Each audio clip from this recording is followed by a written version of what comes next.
My name is Jonah McAllister Erickson. I'm a regular rider of the 71A and C to Oakland, where I work at the University of Pittsburgh. You've already heard a lot and will continue to hear about the effects that the proposed local service changes with the BRT are going to have in the Mon Valley, but that's not the only area that's going to be affected. The whole East End is going to see a 25% decrease in service. I have several coworkers that live in Swissvale and use the P3 to get to work with me at the university, and they chose Swissvale as the community to live in because it had that fast, rapid, already existing service to Oakland, and that service is going to be eliminated. That P3 will now stop in Wilkinsburg. That will have a significant effect on their lives.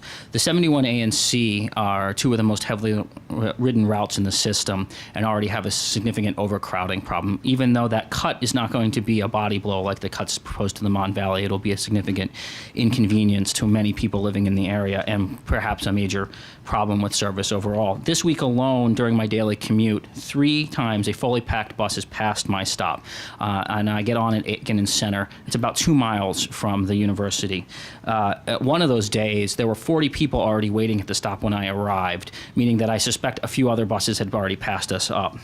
When a bus finally arrived, it was almost empty, but we filled it to capacity, nearly to capacity, at that stop alone. And 5 blocks later at Morewood, and several of those blocks go through the Shadyside Hospital area, so very few people get on and off at those stops. 5 blocks later, the bus was at complete capacity. We were back to playing sardines on the right, and we passed up every other stop until we got to 5th and Craig, when people began to get off the bus to work at the universities and go to classes.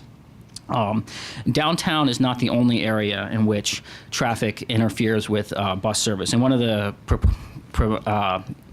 main things that the BRT proposal would say is it will make more efficiencies. Last week, there was unexpected construction on North Neville Street, closing 3 blocks of that street, which had to reroute the P3 onto Center Avenue and also caused significant traffic backups there.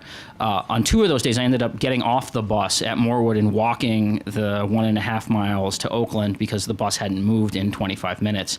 And on one of those days, on my commute home, I checked the real-time tracker, and all but one of the 71A and 71Cs was stuck in the Center Avenue corridor, either going inbound or outbound.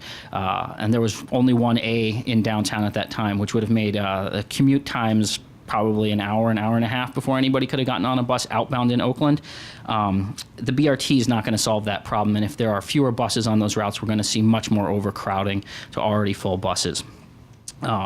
Just as a matter of numbers, 61,000 people ride the buses that go to Oakland and through Oakland to downtown, but only 13,000 of those rides go from Oakland to downtown every day. So we're talking, potentially tens of thousands of people affected. Thank you very much.